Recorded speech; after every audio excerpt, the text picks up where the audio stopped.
E, de certa forma, o filme, O Som da Liberdade, é bom para alcançar mais pessoas, mas é um filme e tal, e é uma maneira mais fácil de você, Com certeza, as pessoas não então, querem ir de ao cinema alcançar. assistir a um documentário.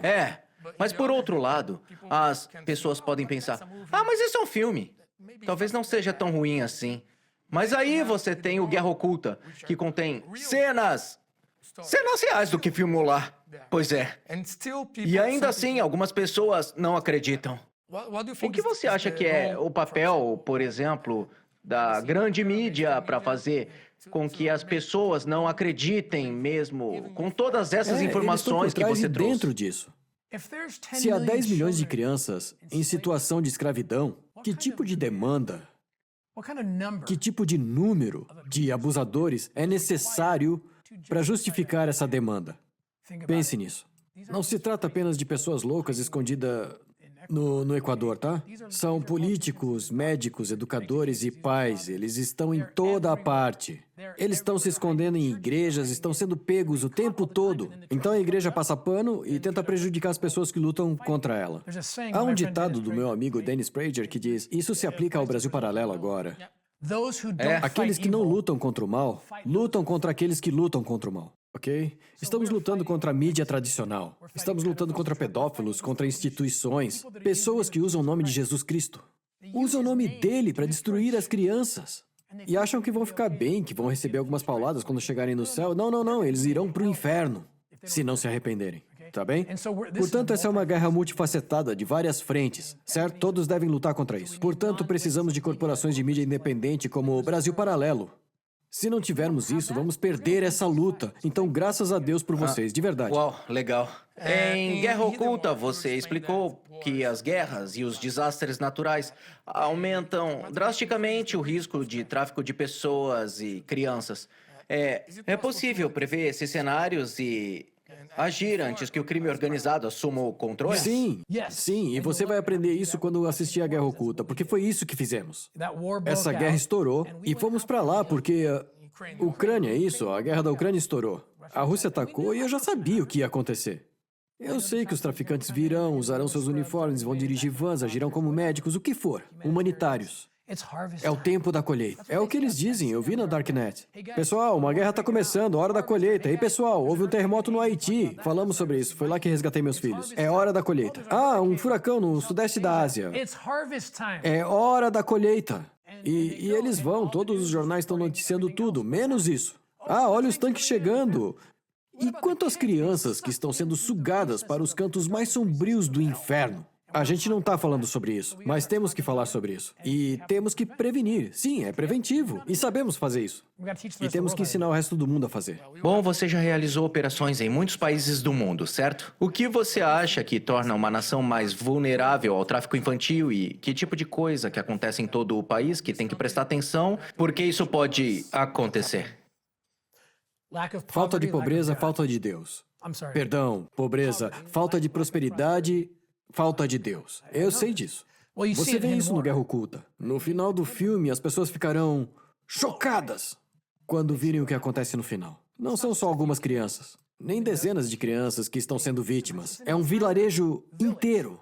É uma cidade inteira chamada Canoa, no Equador, que tem sofrido com isso. Por quê?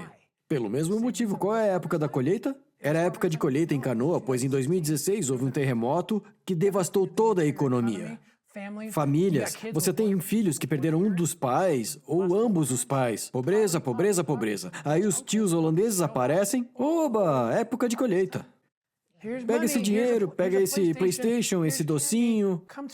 Venha ao nosso hotel. Ok? Canoa é outro exemplo da mesma história, de época de colheita quando você está vulnerável. Então nós ficamos, e você vai ver no filme, nós ficamos em Canoa. Nós construímos com a Liga Pro um campo de futebol. Estamos alimentando eles, recuperando a área. Ainda estamos lá, desenvolvendo o lugar. Temos que ajudar eles a ser um lugar próspero. Lá na Amazônia, há alguns meses estávamos salvando Sim. crianças. Sem Deus, sem prosperidade. Eles nem têm internet, ok?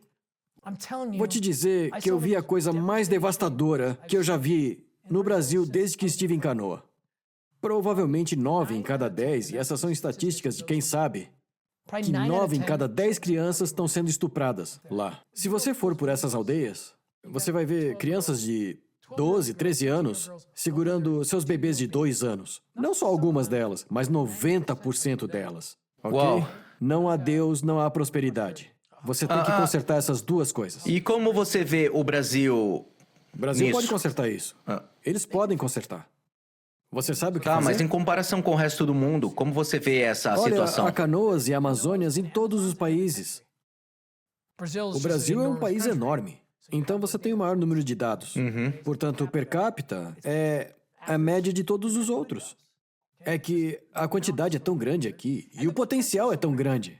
Para corrigir isso, o Brasil é a segunda maior nação cristã do planeta, não é? Há uma energia espiritual aqui que raramente vi em outros países. Então o povo vai se levantar com Deus e vai consertar isso. Você precisa ter ao longo da Amazônia, em todo local, precisa estar repleta de policiais, delegacias.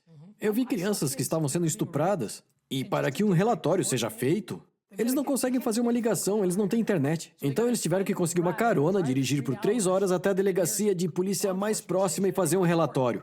Além disso, os policiais não têm recursos suficientes. Então quando eles vão encontrar tempo para dirigir 3 horas para fazer uma investigação? Entende o que eu quero dizer? Há um problema. Então você acrescenta que você tem que gerar renda, ter uma iniciativa privada, precisa revestir isso com igrejas. Você precisa preencher isso, preencher com luz.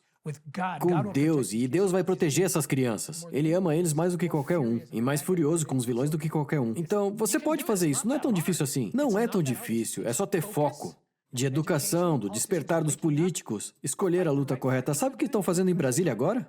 Alguns desses esquerdistas sem Deus estão do lado dos traficantes e estupradores das tribos porque dizem que isso é cultural. É cultural, não podemos tocar nisso. É sagrado, é cultural. Eles fazem isso há milhares de anos. Você tá certo. Eles têm estuprado crianças há milhares de anos. Isso não faz que você esteja certo, mas sim mais errado. Sim. Mais um motivo para você parar Mais um agora motivo, mesmo. sim. Então você tem os conservadores de direita, pessoas tementes a Deus, dizendo que estão reagindo. Portanto, ok? As pessoas precisam se levantar.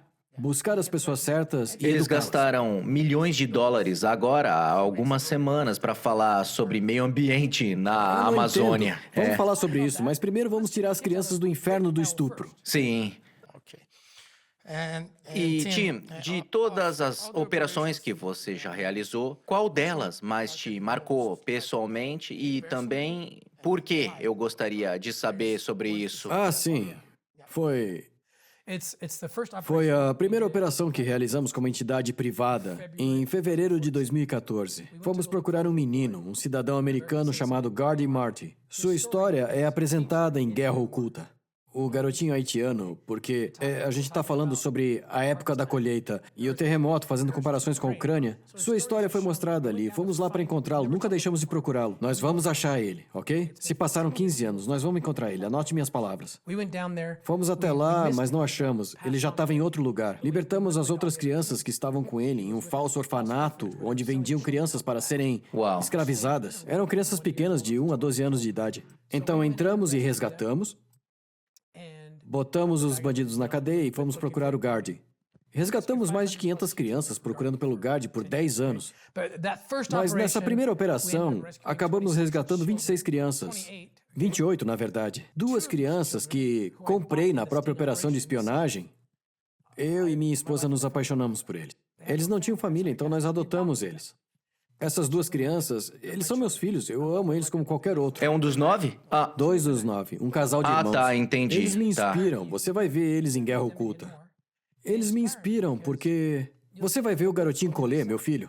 Eles estão falando sobre como o pai sempre tem que estar fora. E Colê diz que está tudo bem. Você tem que sair de casa, porque se não saísse, você não me encontraria. Então, sai de casa e vai encontrar mais de mim. Por aí. Isso foi o que mais me marcou, com certeza. E você com 6 filhos naquela época, mas agora você tem 9, é claro. Com algumas histórias pesadas como essa. Quando você estava fora, estava pensando nos seus filhos? Sempre.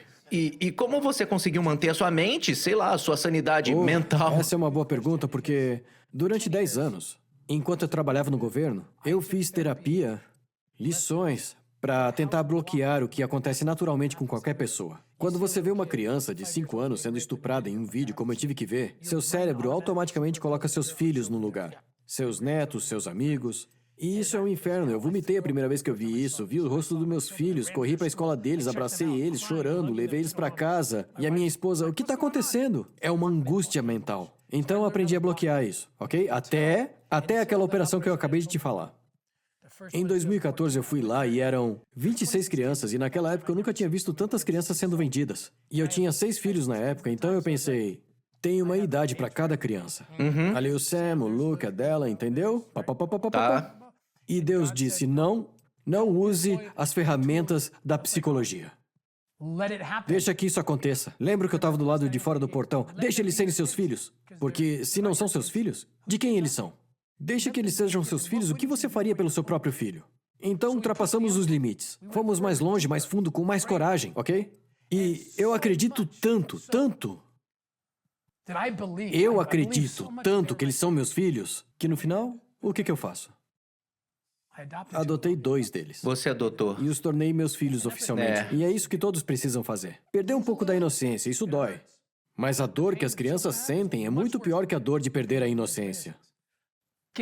Entre na luta, façam com que as crianças sejam seus filhos e veja o Senhor operar um milagre a partir disso.